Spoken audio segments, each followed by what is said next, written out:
Ladies and gentlemen, it's once again the best time of the year, earnings season. We get it 4 times a year. And now I want to show you guys my prediction for SoFi stock as earnings are fast approaching for April 29th. So jumping right into it, I am expecting 825,000 members for SoFi. The reason why it's so important that we're end up seeing member growth is because it's the forward-looking indicator for every other metric that's going to come. That's product growth, which leads to revenue, which downstreams to EBITDA and then net income. Okay, so the first bar where you see these squared out dark blues are my assumptions. Everything else is a formula. Okay, so 825,000 is what I'm seeing. And the main reason why I'm expecting this is SoFi website traffic. Website traffic, which includes app views as well, is skyrocketing this quarter. It's much higher than any other quarter, and it's probably due to their advertising on TGL, the new golf tournament. So whenever we add on this 825,000 new members, we get 10.9 million members total. This is my expectation in the dark blue. That's what we're going to always see for our expectations. Dark blue, remember that. Now, this will lead total products to about 16 million, where 13.7 million of that is in financial services products like credit cards, the checking accounts, investing accounts, and lending to 2.1 million, which is home loans, student loans, and most likely personal loans. That'll be the high majority. Now, in terms of total products per member, I think that this is going to slightly increase. It was stagnant for the last 3 quarters, but you can see it's just slowly increasing. It's something that I'd like to see increase even faster. But financial services to lending ratio continues to increase. That's not going to stop this quarter. It's going to continue. So Galileo accounts is another exciting one. 7.5 million new accounts are going to grow this quarter, in my opinion. It was a good quarter for fintech in general. I think Q2 is going to be just as strong as well. But if we go ahead and take a look, Galileo accounts, this is sort of what it's going to look like, leading to 175 million total accounts. Good growth rates, not quite bottoming or negative like we have seen in previous quarters, but not as high as we've seen either in 2022. Now, for revenue, let's just break out all 3. So adjusted revenue, I think, is going to come in at about $790 million, up 36% year over year, destroying what we've seen in previous quarters, but there's a good reason for that. Now, financial services is going to make up for a growing percentage of this total pie at 282 million. Lending is going to bring in 421 million, and technology revenue is going to bring in just a little bit higher than last quarter at $106 million. Now, the reason for these, as you can see, is my revenue per product assumptions. Okay, it's been the base that I feel like I'm able to judge the best. And if we can get the members or products right, then we're going to be bang on in our assumptions. So lending, as you can see, will continue to climb up. And the reason why we're seeing such an amazing year-over-year growth is because Q1 is our comp, this one right here, okay? So it's the lowest part, and we're seeing a good year-over-year jump, but you can see just the trend of the year-over-year statistics. Let me click off so I can just drag over. As it's gone down, we've seen worsening in the SoFi sentiment, but now we're actually seeing a recovery as rates are starting to get cut and new products are being opened by SoFi, that the rate of growth is going to reaccelerate and lead us back into 27% growth rates on lending. Crazy. For financial services, it looks like it's decreasing, but the rate is actually still 87% according to my assumption. Now, these last 3 quarters break a massive trend to the other quarters that we've seen, and that is the loan platform business, right? Although it's actually a lending product, the loan platform business, the revenue actually falls as fee for service or financial services revenue. So we're going to see a massive bump up in this quarter, not just because of the massive amounts of member growth, but also because of the loan platform business. Now, contribution revenue, we're seeing also great things. About 45% financial services contribution revenue, 60% for lending, and then 32% for the technology platform, all improving, leading to the highest contribution profit that we've seen at 414 million. I don't think I have charts for that one. No, go straight to adjusted EBITDA. So let's go ahead to adjusted EBITDA, where we see 205 million based on a 26% EBITDA margin. Now, it has been increasing for the longest while. However, SoFi management has come out and said that they want to actually prioritize growth in 2025, not prioritizing overall profitability. So I think that these rates, both for net income and EBITDA, are going to slightly decrease this quarter with continuous decreases over the next year, but with massive results in overall growth in members and revenue during this time. That's not a bad thing at all. In fact, I think that a lot of the metrics that people are looking for, like increased member count or increased market share of their total addressable market in the United States, will grow exponentially while focusing on things like growth rather than profitability. We are profitable right now. So it's not like we are requiring, additional capital lines or something like this. SoFi is doing perfectly fine there. In terms of what that looks like, well, you can see that here. The highest amount of adjusted EBITDA that the company has ever seen, but not the highest margin. And then net income, last 3 quarters, just the same. If you take a look at it on a GAAP basis, this is not what you're going to see. There's been some write-offs or some adjustments based on tax gains. So the chart would look a lot different. Once you actually adjust it to just see what they actually brought to the bottom line, this is what this chart would represent. I quickly wanted to jump over to this sheet right here, which is the guidance beats that SoFi has seen ever since they've been a public company.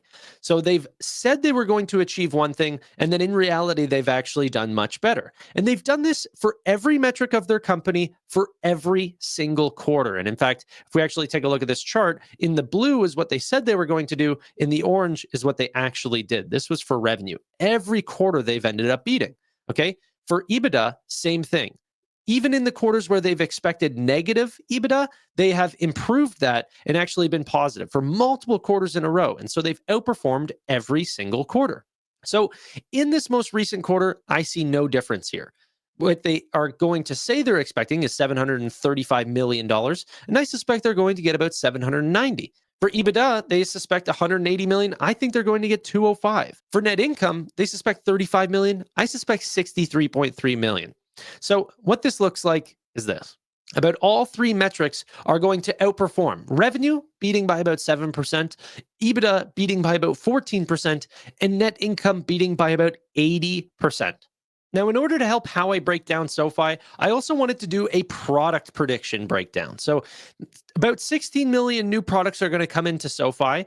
A large amount of those products are going to be financial services, but some are going to be lending as well. Personal loans is going to make up for about 120,000 of those total accounts. This is a record high in company history, making up for 10% of their total new products, but it's because of the loan platform business. Now, although all the loans are coming in as personal loans, that revenue will be split between lending and financial services, but they're all considered personal loans. I think we'll see about $6 billion worth of personal loan originations. It seems very high, but also I think that they are seeing a lot of deals between Blue Owl and Fortress Group and all of these other companies. So they're going to have to match that demand. Home loans is also going to be quite exciting, bringing in 2.4 thousand new home loans or $670,000 new dollars of originations. There's no loan platform business for home loans, so all of those will be hosted on the balance sheet, but immediately sold within the quarter, as they've done in recent history. And if we take a look here, personal loans, how it's ended up growing. Like I said, that decrease and then skyrocketing up last 3 quarters, also including the loan platform business. Home loans also hitting a brand new high. And this drop is a little bit different. The reason why it got so low here is because we dropped our old home loan partner, and then it started to increase since then once we acquired Wyndham Capital. Student loans is very hard to predict right now, okay? I have it very high at about 24,000 new student loans, bringing in about $1.6 to $1.7 billion of originations. It's going to be a big origination quarter for SoFi. If there's something I'm really wrong on, I think it's going to be student loans. But last time, the massive tick up in originations is seeming like a trend that's going to continue, especially with all the uncertainty in Q1 around Trump administration changes to student loans as well. This is what this is going to look like, including the growth rates. Like I said, similar bottoming right here with interest rates. Now, SoFi Money, 440,000 new accounts. It's not the highest they've ever seen, but holding up this growth rate will be very important, okay? I think total deposits is going to be around 27 billion or 27.7 billion, and increasing that total deposit per account And if we go over here, this is what this is going to look like. Yes, we've seen higher growth rates in this product, but I actually still think it'll be a re-acceleration of growth as we're seeing so many new members come onto the platform. This is the first product that they usually end up getting. SoFi Invest. We've seen some hard times with SoFi Invest actually losing a lot of products due to crypto disappearing off the SoFi platform, only to re-accelerate and start to see more growth. Q1 was a good and exciting quarter for retail investors. I think that that's going to bring on new users and credit cards. I'm just going to look at this one before we look at the chart. About 18,000 new credit cards. This has been a big one where we've seen a lot of traction online of people saying that they've either finally got their SoFi credit card or have seen increases in their total credit amounts. So a re-acceleration of credit cards is something that I think we're going to see in Q1. Let's go ahead and take a look at the chart. So for Invest, we've seen turbulence here where we've decreased in accounts. That's now back on a re-acceleration. No more drop-offs from customers that have switched off of crypto. And credit cards, once again, this has been a big decrease in total growth as they were not understanding the types of FICO scores that they were able to manage on their platform.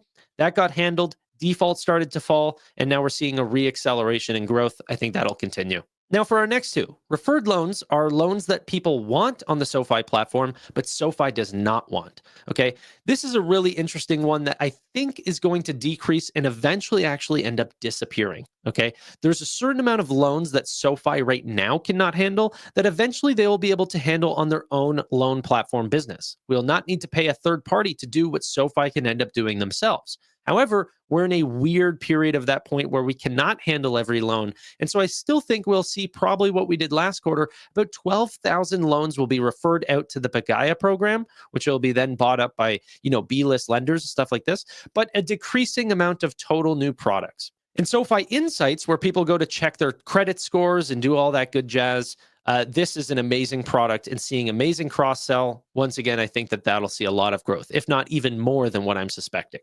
So referred loans still continuing to climb, but as we get more members, that number is going to drastically increase, even though it's decreasing as a total percentage of total products. So that percentage will go down, but not actually like the chart doesn't look like it's going down at all. It's doing amazing. SoFi Insights, this one is just as linear as it gets. For every member that comes onto the platform, gets a SoFi Money account, they're likely to get some sort of form of debt tracking, credit card tracking, and all the likes of there. Now, for the last product, we have SoFi at Work. Okay. SoFi at Work is the products that we end up going out to other companies and saying, hey, why don't you set up an employee benefits program where you can help pay for their student loans? And as well, we can also cross-sell them the existing products that we have like SoFi Money and SoFi Invest. This product does well. It also does well whenever student loans are doing well. I suspect student loans will do well in Q1. So that's why I'm suspecting home loans will do well. And this is what you're seeing. Great growth, re-acceleration from the last few quarters. Perfect. A lot of people ask me whenever I say, SoFi's future is bright, they always say, okay, well, you said this 3 years ago, and now today you're saying 3 more years. No, I actually think today is where the SoFi future is bright. 2025 is the year of SoFi. The loan platform business is here. The cross-selling features are here. They're about to move their entire tech stack over to Technisys. All the things that we've been waiting for are right here in 2025. And 2026 is going to be a year where we continue to see a lot of growth, but also a big focus on profitability. And so a lot of that, not focus on margins today will be focused on in 2026 to hit those midterm guidances of 55 to 80 cents of EPS, which hopefully, like we saw in those guidance beats, will be exactly what they do in 2026 as well. Thank you so much for watching. Consider subscribing. Bye for now.